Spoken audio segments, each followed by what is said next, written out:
আম্মা জান আয়েশা বলেন, ওগো নবীজি, পুরুষের উপর নারীর বিজয় হয়েছে।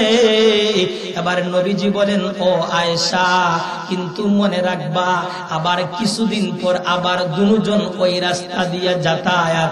এবার নবীজি আয়েশাকে বলেন, ওরে আয়েশা, চলো আজকে আবার আমরা দৌড় প্রতিযোগিতা করব, দেখব কে জিতে কে হারে।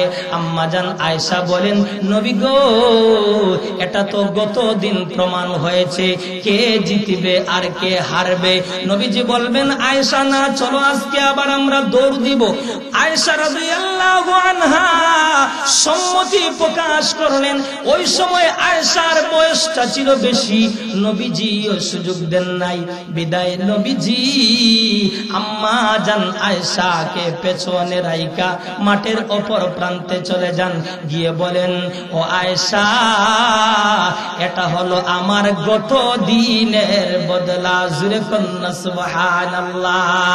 ও মুসলমান ভাই, চিন্তা করে দেখুন, যেই নবী নিজের স্ত্রীর মনকে খুশি করার জন্য দৌড় প্রতিযোগিতা করেছেন, কিন্তু আজকে আমাদের সমাজের ভিতরে কোন আলেম যদি উনার বিবিকে নিয়ে যদি দৌড় প্রতিযোগিতা করে, তাহলে সবাই বলবেন পাগল। শুধু তা নয়, পগাই বলবেন মেন্টাল। শুধু তা নয়, সবাই বলবেন আস্থা একটা বন্ড। কিন্তু হাকিমুল উম্মত আল্লামা আশরাফ আলী থানভী রাহমাতুল্লাহি আলাইহি ওই হাদিসটা যখন পড়েছেন, উনার বিবিকে নিয়ে এক রাত্রে দৌড় প্রতিযোগিতা করেছেন, যাতে কইরা নবীজি একটা সুন্নতের উপর আমল করার লক্ষ্যে। সুবহানাল্লাহ। তাহলে কি বুঝা যায়?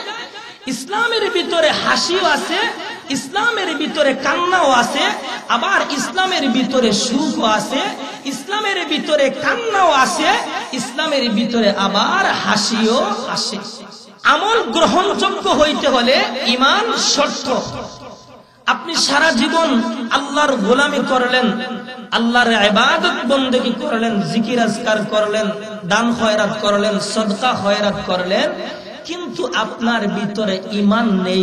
সারা জীবন যদি আপনি আল্লাহর গোলামি করেন, আল্লাহর কদমে পড়ে থাকেন, মসজিদ মাদ্রাসার খেদমত করেন, সদকা খয়রাত করেন, বিন্দু পরিমাণ, সরিষার দানা পরিমাণ কোনো ফায়দা হবে না, কারণ তোমার ভিতরে ঈমান নাই। এজন্য আমল আল্লাহর দরবারে কবুলিয়ত হইতে হলে, মকবুল হইতে হলে ঈমান থাকতে হবে। ঈমানবিহীন আমলের কোনো ফায়দা নেই।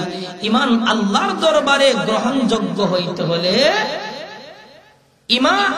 আমল আল্লাহর দরবারে গ্রহণযোগ্য হইতে হলে ঈমান থাকতে হবে। ঈমান ছাড়া আমল আল্লাহর দরবারে গ্রহণযোগ্য হবে না। তাই আসুন, এজন্য মহান আল্লাহ আমার তেলাওয়াতকৃত সূরাতুন নাহলের ৯৭ নম্বর আয়াতে কারিমার ভিতরে আমার আল্লাহ দুনিয়ার মানব জাতিকে লক্ষ্য কইরা দুইটা শর্তের ভিত্তিতে মহান আল্লাহ দুইটা পুরস্কারের ওয়াদা দিয়েছেন। আসুন, শর্ত কি আর পুরস্কার কি? আমার আল্লাহ সূরাতুন নাহলের ৯৭ নম্বর আয়াতে কারিমার ভিতরে আল্লাহ বলেন, من عمل صالحا من ذكر أو أنثى وهو مؤمن فلنحيينه حياة طيبة وَلَنَجْزِيَنَّهُمْ أَجْرَهُمْ بِأَحْسَنِ مَا كَانُوا يَعْمَلُونَ।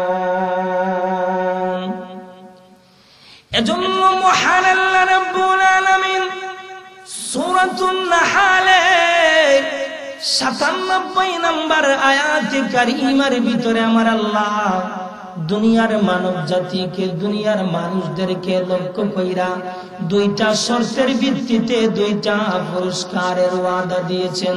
দুনিয়ার মানব জাতি, দুনিয়ার মানুষ যদি দুইটা শর্ত পালন করে, মহান আল্লাহ পুরস্কার দান করবেন দুইটা। প্রথম নম্বর শর্ত হলো মান আমিলা সালিহাম মিন যাকারিন আও উনসা।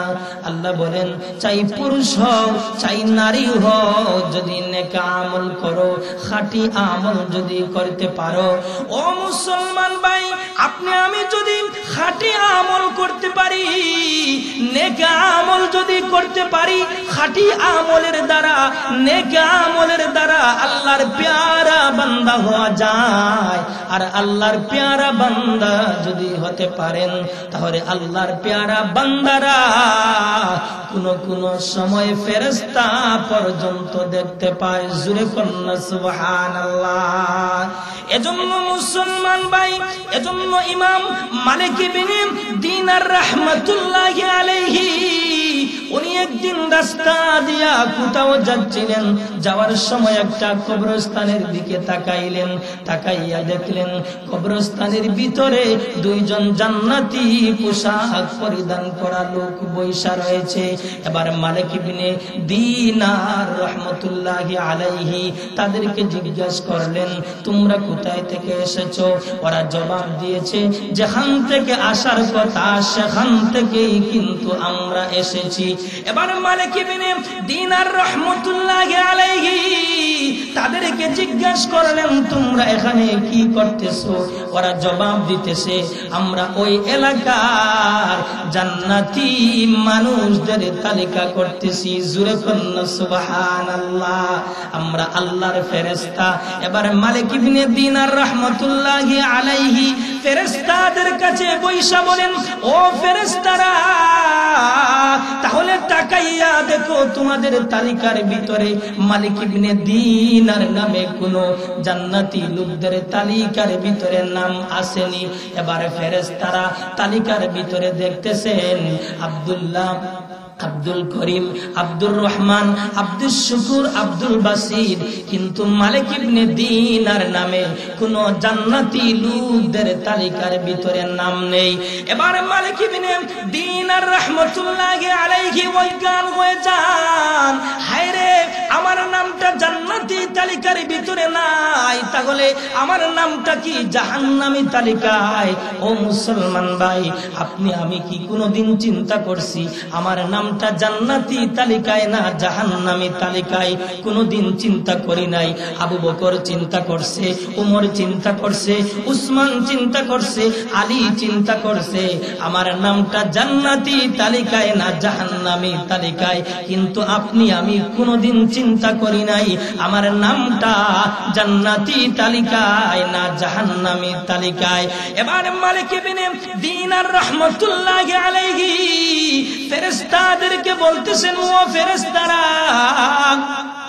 আমার নামটা যদিও জান্নাতি তালিকার ভিতরে নাই, কিন্তু আমি জান্নাতি লোকদেরকে ভালোবাসি, মহব্বত করি, এজন্য তোমরা আমার নামটা জান্নাতি তালিকার হাসিয়ার ভিতরে লিখে দাও। এবার ফেরেশতারা উদাও হয়ে গেছে। মালিক ইবনে দিনার রাহমাতুল্লাহি আলাইহি ফেরেশতাদেরকে তালাশ করতেছেন, কিন্তু পাওয়া যায় না। এবার মালিক ইবনে দিনার রাহমাতুল্লাহি আলাইহি মসজিদে যাইয়া সেজদায় পড়া কান্নাকাটি করতেছেন, ও মালিক, আমি নেককার না, কিন্তু আমি নেককারদেরকে ভালোবাসি, মহব্বত করি, এজন্য তুমি আমাকে নেককার হিসাবে গ্রহণ করে নাও। এইভাবে মালিক ইবনে দিনার রাহমাতুল্লাহি আলাইহি সেজদায় পয়রা কান্নাকাটি করতে করতে ঘুমিয়ে যান।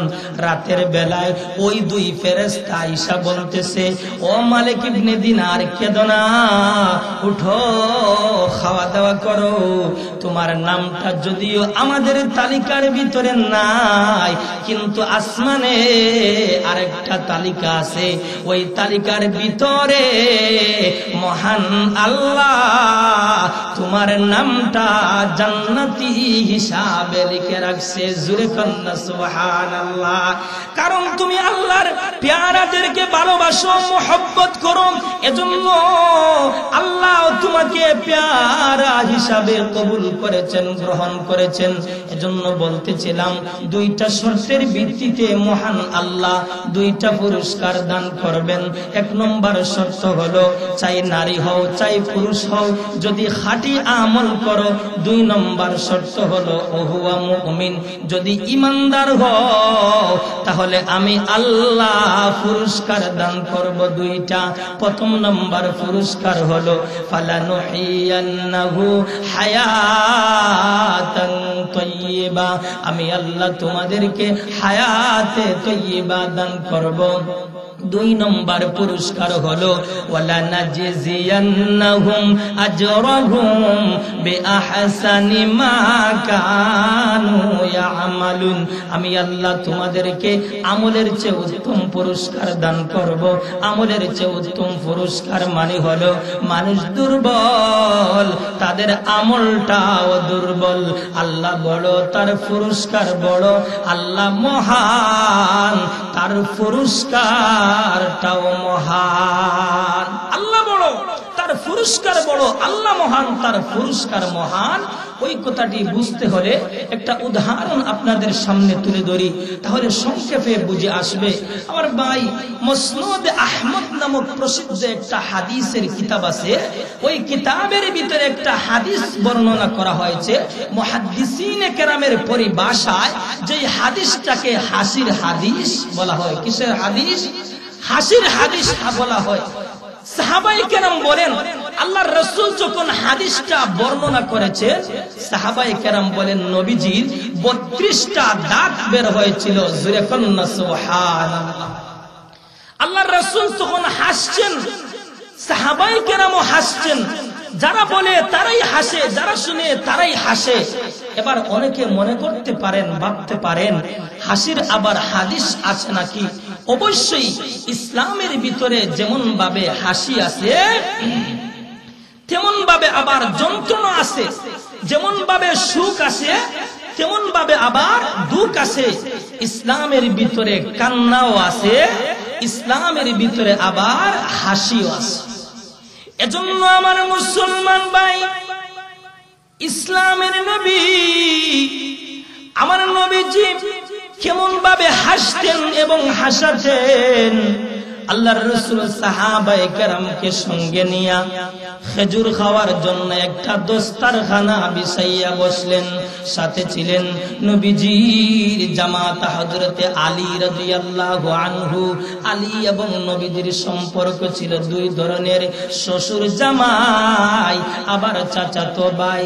শ্বশুর জামাই এক দস্তারখানা বিছাইয়া খেজুর খাওয়ার জন্য বসলেন। সাহাবায়ে কেরাম দস্তারখানার চতুর্দিকে গোল হয়ে বসছেন। এবার দস্তারখানার ভিতরে খেজুর গুড়া রেখে দেওয়া হয়েছে। যার যেই পরিমাণ দরকার, যেই পরিমাণ প্রয়োজন, সেই পরিমাণ খেজুর বুক করতেছেন। খেজুর বুক কইরা খেজুরের বিচিগুলা প্রত্যেকের সামনে রেখে দিতেছেন। কিন্তু ব্যতিক্রম, নবীজি কৌশল অবলম্বন কইরা নিজের সামনে না রাইকা হযরতে আলীর সামনে খেজুরের বিচি রেখে দিতেছেন। ও মুসলমান ভাই, কিন্তু আলী ছিল অন্যমনস্ক অবস্থায়। দেখা যায় নবীর সামনে একটাও খেজুরের বিচি নাই, কিন্তু আলীর সামনে দ্বিগুণ বিচি।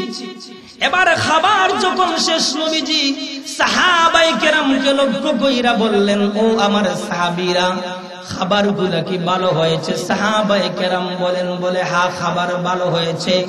আবার নবীজি বলেন, সাহাবীরা তাহলে তাকাইয়া দেখো কে কি পরিমাণ খেজুর বুক করেছো।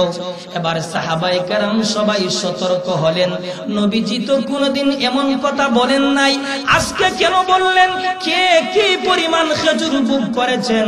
একটা পর্যায়ে নবীজি ডাক দিয়ে বলেন, ও আমার সাহাবীরা, খেজুরের বিচির দিকে তাকাইলেও বোঝা যাবে কে কত বড় পেটুক আর কে কি পরিমাণ খেজুর খেয়েছে। যেই মাত্র নবীজি ওই কথাটি বললেন, এবার সাহাবায়ে কেরাম প্রত্যেকের সামনে তাকাইলেন। তাকাইয়া দেখলেন প্রত্যেকের সামনে পরিমাণ মতো বিচি, কিন্তু আলীর সামনে দ্বিগুণ বিচি। সুবহানাল্লাহ। ও মুসলমান ভাই, এবার সাহাবায়ে কেরাম আলীর দিকে বড় বড় চোখ করে তাকাইলেন। তাকাইয়া বলেন, আলী, তুমি এত তাড়াতাড়ি এত খেজুর বুক করেছো, এবার আলী নিজের সামনের দিকে তাকাইলেন, তাকাইয়া আলীও কিন্তু নিজে অবাক হয়ে যান, আমি এত খেজুর বুক করি নাই, তাহলে এত খেজুরের বিচি আসলো কোথায় থেকে? এবার আলী ডান দিকে তাকাইলেন, তাকাইয়া দেখলেন নবীর সামনে একটাও বিচি নেই, কিন্তু আলীর সামনে দ্বিগুণ বিচি। সুবহানাল্লাহ। এবার আলী রাদিয়াল্লাহু আনহু বুঝতে পারলেন নবীজি খেজুরগুলা বুক কইরা খেজুরের বিচি নিজের সামনে না রাইকা কৌশল অবলম্বন কইরা আমার সামনে রেখে দিয়েছেন, আবার সবার সামনে আমাকে বিপদে ফেলেছেন।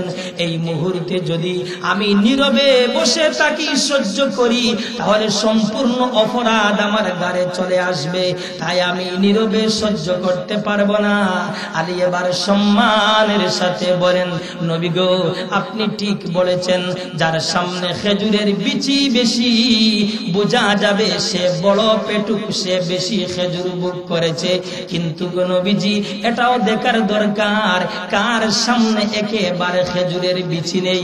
আমি তো খেজুর গুলা বুক কইরা খেজুরের বিচি আমার সামনে রেখে দিয়েছি, কিন্তু অনেকের তো এমনও দেখা যায় শুধুমাত্র খেজুর বুক করেন নাই, খেজুরের বিচি সহ খেয়ে ফেলেছেন। সুবহানাল্লাহ। আলী রাদিয়াল্লাহু আনহুর কথা শুনে নবীজি মুচকি হাসলেন। এবার চিন্তা করে দেখেন নবীজি নিজের জামাতার সঙ্গে কেমনে ফুর্তি করতেছেন, তাহলে কি বোঝা যায়? ইসলামের ভিতরে আনন্দ আছে, আবার ইসলামের ভিতরে কান্নাও আছে। ইসলামের ভিতরে যেমন ভাবে কান্না আছে, তেমন ভাবে ইসলামের ভিতরে আবার হাসিও আছে। আমার মুসলমান ভাই, শামাইলে তিরমিজি শরীফ নামক একটা হাদিসের কিতাব রয়েছে। ওই হাদিসের কিতাবের ভিতরে একটা ওয়াকিয়া বর্ণনা করা হয়েছে। আল্লাহর রাসূল পূর্ণিমার চাঁদের রাতে আম্মাজান আয়েশাকে সঙ্গে নিয়ে কোথাও যাচ্ছিলেন। রাস্তায় ছিল পাহাড়ের গিরিপথ, চতুর্দিকে পাহাড় আর পাহাড়। রাস্তা অতিক্রমকালে সামনে একটা মাঠ পড়ল। মাঠে প্রবেশ করার পর নবীজি ডান দিকে তাকান, বাম দিকে তাকান, চতুর্দিকে তাকান, তাকাইয়া দেখলেন কাউকে দেখা যায় না। এবারে নবীজি আম্মাজান আয়েশাকে বলেন, ও আয়েশা, চলো আজকে আমরা দুজন দৌড় প্রতিযোগিতা করব, দেখবো কে জিতে আর কে হারে। আম্মাজান আয়েশা সম্মতি প্রকাশ করলেন। এবার দুজন দৌড় দেন। ওই সময় আয়েশার বয়সটা ছিল কম, শরীরটা ছিল হালকা, নবীজিও সুযোগ দিয়েছেন। বিদায় আম্মাজান আয়েশা নবীজিকে পেছনে রাইখা মাঠের অপর প্রান্তে চলে যান। মাঠের অপর প্রান্তে যাইয়া আম্মাজান আয়েশা বলেন, ওগো নবীজি, ও নবীজি, পুরুষের উপর নারীর বিজয় হয়েছে। এবার নবীজি বলেন, ও আয়েশা, কিন্তু মনে রাখবা আবার কিছুদিন পর আবার দুজন ওই রাস্তা দিয়ে যাতায়াত। এবার নবীজি আয়েশাকে বলেন, ওরে আয়েশা, চলো আজকে আবার আমরা দৌড় প্রতিযোগিতা করব, দেখবো কে জিতে কে হারে। আম্মাজান আয়েশা বলেন, নবী গো, এটা তো গত দিন প্রমাণ হয়েছে কে জিতবে আর কে হারবে। নবীজি বলবেন, আয়েশা না, চলো আজকে আবার আমরা দৌড় দিব। আয়েশা রাদিয়াল্লাহু আনহা সম্মতি প্রকাশ করলেন।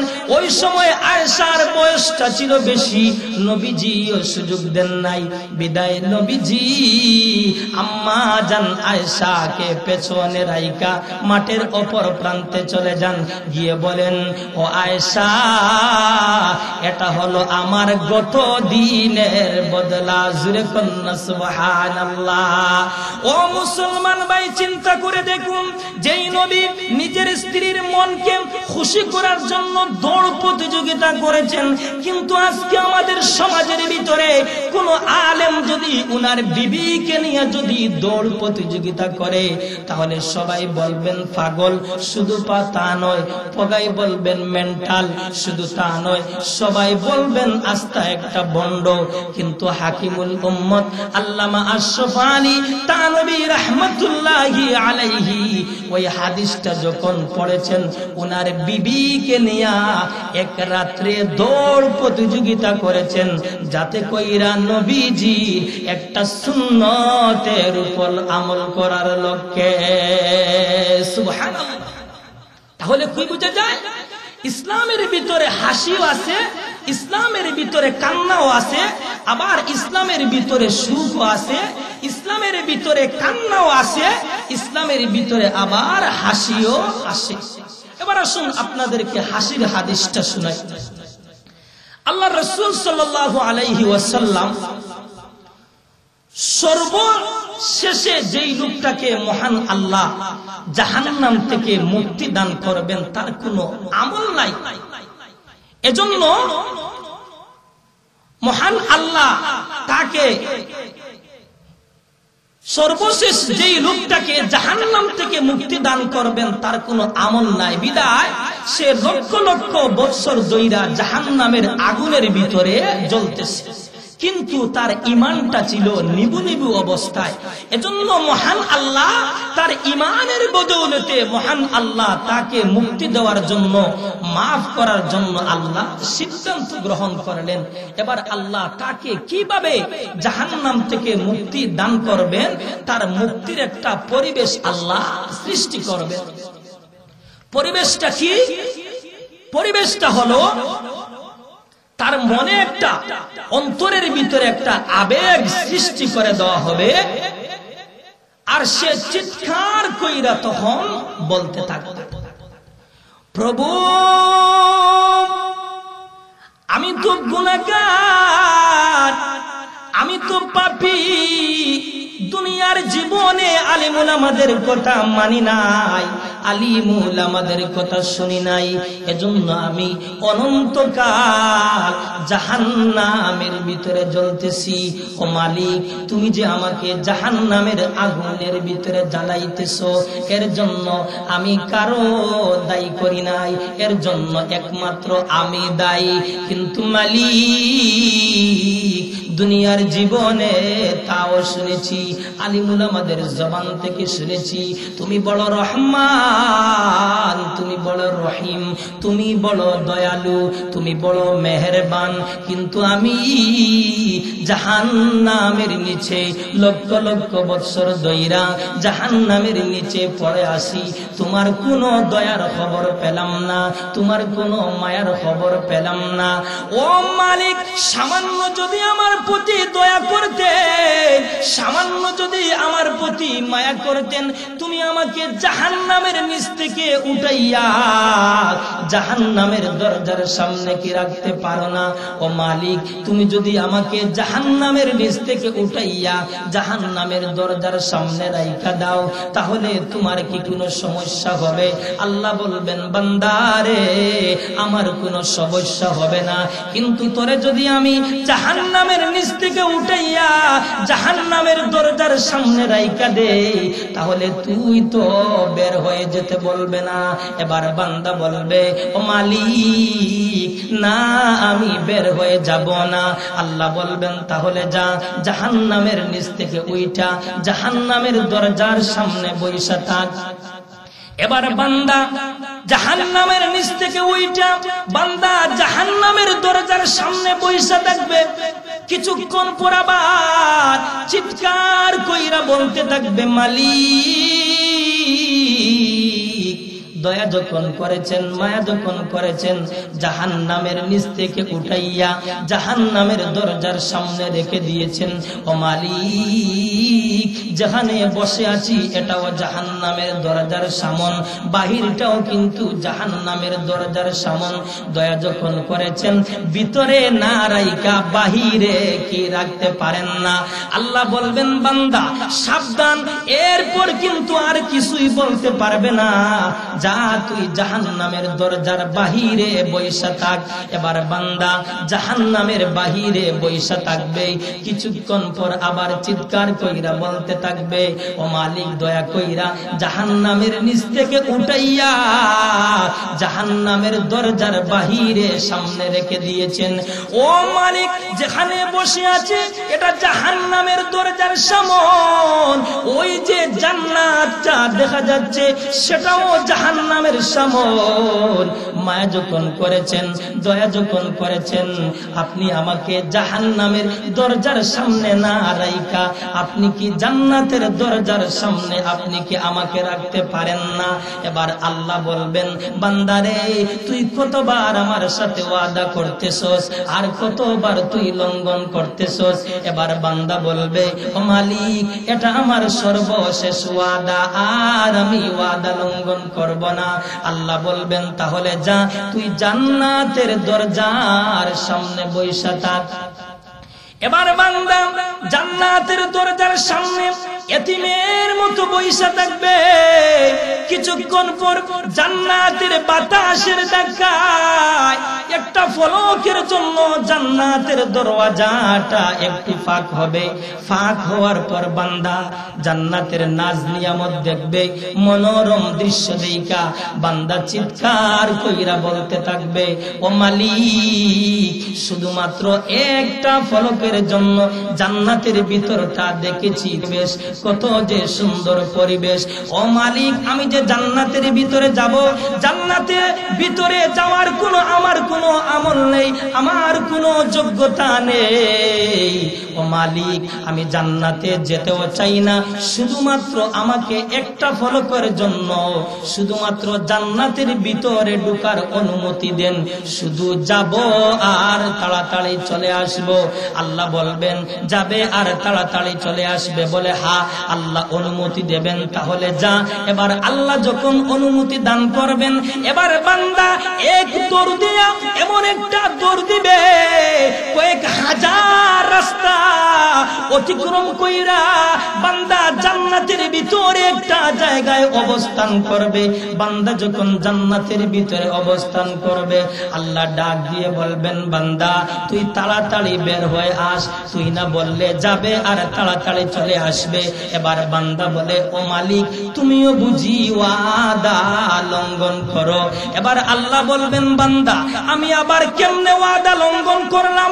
এবার বান্দা জবাব দেও, মালিক, আপনি যদিও আমার সাথে ওয়াদা করেন নাই, আপনি তামাম দুনিয়ার মানুষদের সাথে আপনি ওয়াদা করেছেন জান্নাতের ভিতরে কেউ যদি ঢুকে আর তাকে বের করা হয় না, উলাইকা হুমুল ওয়ারিসুন আল্লাযীনা ইয়ারিসুনাল ফিরদাউসা হুম ফিহা খালিদুন। জান্নাতে অনেকটা জায়গা, এর ভিতরে যদি কেউ ঢুকে আর বের হতে হয় না, ও মালিক, আমি যেভাবেই হোক জান্নাতের ভিতরে ঢুকেছি, এবার যদি আপনি আমাকে বের করেন, তাহলে আপনি কি আপনার ওয়াদা লঙ্ঘন করতে চান? আল্লাহ বলবেন, বান্দারে, চালাকি তো কম করিলি না, কেমনে কেমনে চালাকি কইরা জাহান্নাম থেকে জান্নাতের ভিতরে ঢুকলে, এখন আবার আমার সাথে পাল্টা ওয়াদা লঙ্ঘনের ওয়াজ। পরে বান্দা শুন, আমি আল্লাহ তোকে বের কইরা আমি আমার ওয়াদা লঙ্ঘন করতে চাই না। জুরে কন্না সুবহানাল্লাহ। এবার বান্দা যখন শুনবে আর জান্নাত থেকে বের হতে হবে না, এবার বান্দা খুশিতে দিশাহারা হইয়া মাটিতে পড়ে যাবে, হুশ চলে যাবে। হুশ যখন ফিরে আসবে, এবার বান্দা মনে মনে ভাববে, আল্লাহ তো জান্নাতে থাকার অনুমতি দিয়েছেন, কিন্তু জায়গা কই, জায়গা তো পাই না। এবার বান্দা থাকার জায়গা তালাশ করতে থাকবে। এক জায়গায় যাবে, আরেকজন বলবে আর্মিয়া এখানে লোক আছে, আরেক জায়গায় যাবে, এরা বলবে এখানে লোক আছে, যেখানেই যাবে বলা হবে এখানে লোক আছে। এবার বান্দা বলবে, ও মালিক, আপনি আমাকে টাকার অনুমতি দিয়েছেন, কিন্তু টাকার অনুমতি দিয়ে লাভ হলো কি? আমি তো টাকার কোনো জায়গা পাই না। আল্লাহ ডাক দিয়ে বলবেন, বান্দারে, তুই বলতেছস তোর টাকার জায়গা নেই। শুনবে বান্দা, আমি আল্লাহ তোর জন্য ইন্নালাকা আশরাতা আমসালিদ দুনিয়া, আমি আল্লাহ তোর জন্য 10 দুনিয়ার সমান একটা জান্নাত রিজার্ভ করে রেখেছি। সুবহানাল্লাহ। এবার বান্দা বলবে, ও মালিক, আপনি আমার সাথে কি মস্কারি করেন? এবার আল্লাহ বলবেন, ওরে বান্দা না আমি মস্কারি করি নাই। বান্দা বলবে মালিক যেখানে পা রাখার কোনো জায়গা নেই সেখানে বলছেন আপনি 10 দুনিয়ার সমান একটা জান্নাত রিজার্ভ করে রেখেছেন, আপনি কি আপনার বান্দার সাথে মস্কারি করেন? আল্লাহ ডাক দিয়ে বলবেন বান্দারে মস্কারি করা আমার শান নয়, আমি আল্লাহ ঠিকই বলেছি তোর জন্য 10 দুনিয়ার সমান একটা জান্নাত রিজার্ভ করে রেখেছি। আল্লাহ ফেরেশতাদেরকে অর্ডার করবেন যাও আমার বান্দার রিজার্ভকৃত জান্নাতের ভিতরে পৌঁছাইয়া দাও। এবার বান্দার রিজার্ভকৃত জান্নাতের ভিতরে পৌঁছানো হবে। এবার আল্লাহ বলবেন বান্দারে এবার বল তোর জান্নাতটা সাজাতে কি কি দরকার। দুনিয়ার ভিতরে একটা ঘর সাজাইতে হলে খাটের দরকার, আল্লাহর দরকার, চেয়ারের দরকার, টেবিলের দরকার, রঙিন একটা টেলিভিশনের দরকার। আল্লাহ বলবেন বান্দা তোর জান্নাতটা সাজাইতে কি কি দরকার তালিকা দে, তালিকার ভিতরে লিখ। এবার বান্দা তালিকার ভিতরে লিখতে থাকবে। আল্লাহ বলবেন বান্দা দেখি তালিকার ভিতরে কি লিখতেছস। আল্লাহ যখন তালিকাটা হাতে আনবেন আইনা দেখবেন বান্দা তালিকার ভিতরে কিছুই লিখে নাই। আল্লাহ বলবেন বান্দা অমুক অমুক জিনিসের নাম লিখ। এবার বান্দা তালিকার ভিতরে অমুক অমুক জিনিসের নাম লিখতে থাকবে। লিখতে লিখতে ক্লান্ত হয়ে যাবে। বান্দা বলবে আল্লাহ আমি আর পারবো না, আমি পেরেশান হয়ে গেছি। আল্লাহ বলবেন বান্দা রে লেখালেখি বাদ দে, আমি আল্লাহ আমার মতো কইরা তোর জান্নাত সাজাইয়া দেব। সুবহানাল্লাহ। এই জান্নাতের ভিতরে ঢুকতে হলে ঈমান থাকতে হবে আর নেক আমল করতে হবে। এজন্য বলতেছিলাম যে 2টা শর্তের ভিত্তিতে মহান আল্লাহ 2টা পুরস্কার দান করবেন। 1 নম্বর শর্ত হলো মান আমিলা সালিহাম মিন যাকারিন আও উনসা। আল্লাহ বলেন চাই পুরুষ হও চাই নারী হও, যদি খাঁটি আমল করো নেক আমল করো। 2 নম্বর শর্ত হলো ওহুয়া মুমিন, যদি ঈমানদার হও তাহলে আমি আল্লাহ পুরস্কার দান করব 2টা। 1 নম্বর পুরস্কার হলো ফালা নুহইয়ান্নাহু হায়াতান তাইয়্যিবা, আমি আল্লাহ তোমাদেরকে হায়াতে তাইয়্যিবা দান করব। 2 নম্বর পুরস্কার হলো ওয়ালা নাজজিয়ান্নাহুম আজরাহুম বিআহসানি মা কানু ইয়ামালুন, আমি আল্লাহ তোমাদেরকে আমলের চেয়ে উত্তম প্রতিদান দান করব, আমলের চেয়ে উত্তম পুরস্কার দান করব। আমলের চেয়ে উত্তম পুরস্কার হলো মানুষ দুর্বল, তাদের আমলটাও দুর্বল। আল্লাহ বড়, তার পুরস্কার বড়। আল্লাহ মহান, তার পুরস্কার মহান। আল্লাহ মহান, তার পুরস্কার মহান। এই পুরস্কারটাই হলো জান্নাত। সুবহানাল্লাহ।